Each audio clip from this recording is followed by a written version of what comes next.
Halo Sobat BKD, ketemu lagi nih dengan kami dari tim pengembangan kompetensi BKD Kabupaten Trenggalek.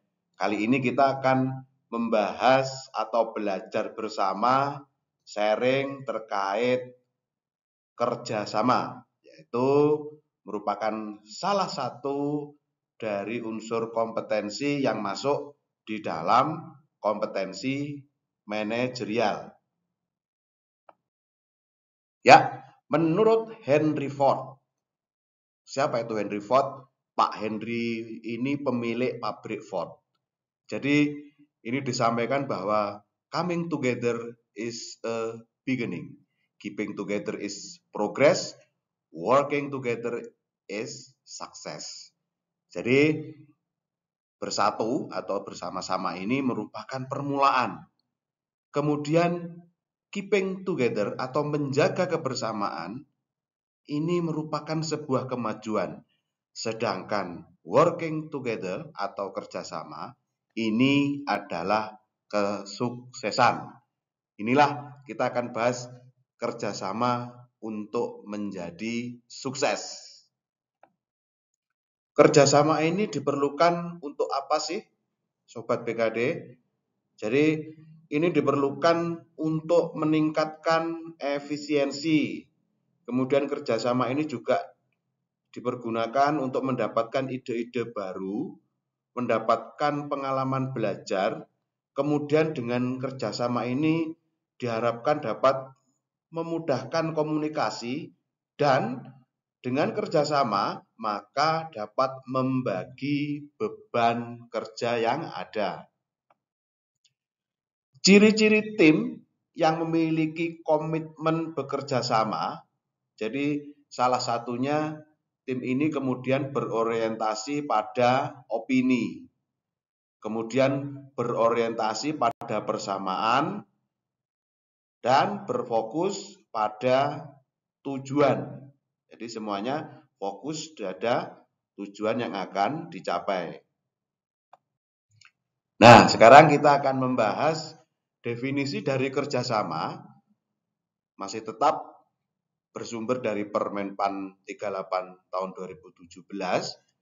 Di sana disampaikan bahwasanya kerjasama merupakan kemampuan menjalin, membina, mempertahankan hubungan kerja yang efektif, memiliki komitmen saling membantu dalam penyelesaian tugas, dan mengoptimalkan segala sumber daya untuk mencapai tujuan strategis organisasi.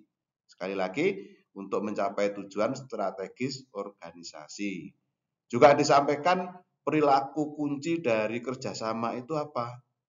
Yang pertama, berpartisipasi dalam kelompok kerja. Kemudian menumbuhkan tim kerja yang partisipatif dan efektif, serta efektif membangun tim kerja untuk peningkatan kinerja organisasi. Nah, kemudian Sobat BKD, bagaimana caranya? Kepriye carane dalam hal kerjasama ini? Kita akan menggunakan salah satu metode penggalian pendapat serta merencanakan tujuan menggunakan metode Six Thinking Hats. Kita akan lihat seperti apa. Six Thinking Hats atau yang kita kenal dengan 6 topi berpikir. Jadi gambarannya adalah manusia ini memiliki 6 gaya berpikir yang diibaratkan sebagai 6 buah topi. Sesuai dengan namanya, ada 6 pilihan cara berpikir yang ini disampaikan oleh De Bono untuk digunakan baik oleh individu ataupun kelompok menghasilkan beberapa alternatif solusi dari masalah yang ada. Jadi fungsi utama teknik ini adalah agar kita mampu berpikir lurus dan objektif serta mencapai hasil maksimal dalam mengerjakan sesuatu dengan kemampuan melihat dari sudut pandang yang berbeda. Jadi ada 6 topi ini, nanti akan kita pelajari sehingga dari 6 topi ini Sobat BKD akan memahami seperti apa sih topi pertama, kedua, ketiga sampai dengan ke-6. Kalau kita sudah mengetahui dan memahami, maka kita akan mampu untuk melakukan kerjasama dengan masing-masing ASN yang bertopi sendiri-sendiri ini. Jadi apakah ASN nanti kita akan lihat rekan kita topinya apakah kuning atau putih atau hijau atau biru dan sebagainya, kita akan lihat seperti apa sih. Gambarannya adalah seperti ini.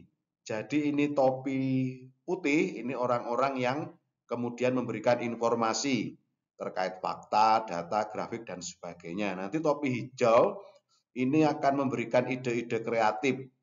Kemudian topi yang kuning ini melihat sudut pandangnya dari logika berpikir yang positif dan sebagainya. Kemudian yang topi merah ini biasanya menggunakan emosinya, menggunakan intuisi, perasaannya, firasatnya, nalurinya. Nah, yang topi hitam nanti gambarannya adalah orang-orang yang kritis, menilai, menganalisis. Ada juga nanti rekan-rekan yang bertopi biru ini akan mengontrol. Jadi misalnya overview seperti apa dan sebagainya. Masing-masing topi ini kalau kita bisa rangkum, maka kita akan mampu mewujudkan kerjasama yang baik. Nah, yang pertama kita akan mengenal blue hat. Topi biru ini biasanya akan mengelola proses berpikir, menyusun keperluan berpikir, mengarahkan, dan membuat keputusan. Jadi ASN dengan topi biru ini akan mengelola proses berpikir itu, kemudian menyusun keperluannya apa, mengarahkan untuk kemudian mampu membuat keputusan. Lanjut dengan white hat atau topi putih. Nah, ini topi putih ini kemudian akan mengumpulkan informasi yang dibutuhkan seperti yang disampaikan tadi, memberikan fakta dan data. Ini loh faktanya, datanya seperti ini. Ini rekan-rekan ASN yang mempunyai topi putih. Red hat atau topi merah ini akan menggunakan perasaan. Jadi ini kira-kira nanti ke depannya akan seperti ini. Nah, jadi teman-teman yang menggunakan intuisi, dugaan, dan perasaannya, ini teman-teman dengan topi merah. Ini juga harus dipertimbangkan ketika kita bekerja sama. Nah, kemudian untuk teman-teman Sobat PKD yang black hat atau bertopi hitam, ini akan berusaha mengevaluasi resiko atau potensi masalah di depan yang ada seperti apa. Jadi kadang-kadang teman-teman ini agak-agak pesimis, agak ragu dan sebagainya. Nanti kalau ini bagaimana? Nanti kalau seperti itu seperti apa? Jadi juga ini akan memberikan pertimbangan dalam kita bekerja sama. Nah, Sobat PKD, topi kuning ini akan berusaha mengevaluasi nilai atau keuntungannya. Jadi ini yang optimis, kebalikannya tadi. Sudahlah, kita berjalan dulu ke depan dengan kegiatan ini, maka arahnya mampu menjadikan seperti ini. Jadi teman-teman ini akan optimis menatap apa yang akan kita lakukan. Jadi ini juga penting di dalam sebuah kerja sama. Nah, kemudian Sobat BKD yang bertopi hijau, ini biasanya akan mencari kemungkinan dan ide-ide atau konsep yang baru. Jadi berpikir secara kreatif, nah misalnya kalau itu sudah dilakukan seperti ini, andai kata kita mencoba cara ini seperti apa? Nah, itu teman-teman yang bertopi hijau ini akan berusaha atau menyampaikan kreatif yang baru, ide baru, gitu ya. Nah, Sobat PKD, dari semua topi yang telah kita pelajari tadi, jadi nanti silahkan Bapak Ibu Sobat PKD ulangi lagi seperti apa sih topi-topi yang ada itu. Kemudian juga melihat ketika Sobat PKD berada di lingkungan kerja, adakah rekan-rekan yang bertopi macam-macam itu tadi? Apakah ada yang topi hitam, ada yang topi hijau, dan sebagainya. Namun, hal yang penting dalam kerjasama itu ada 3 ya.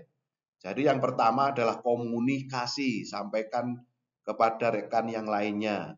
Yang tidak kalah penting adalah rasa hormat, jadi saling menghargai, dan kepercayaan. Jadi kerjasama ini membutuhkan 3 hal yang sangat penting ini. Jadi Bapak Ibu, Sobat BKD dimanapun berada, silakan kemudian nanti dalam pembelajaran ini kita akan melihat apakah saya sudah mampu melaksanakan kerjasama dengan 3 hal ataupun dengan berbagai macam topi yang telah kami sampaikan tadi. Sobat BKD, cukup sekian yang dapat disampaikan dari kami tim pengembangan sumber daya aparatur Badan Kepegawaian Daerah Kabupaten Trenggalek. Sampai jumpa di pembelajaran bersama yang lainnya. Mudah-mudahan bermanfaat. Terus ikuti materi dan modul yang ada pada SIPKA. Sampai jumpa. Terima kasih.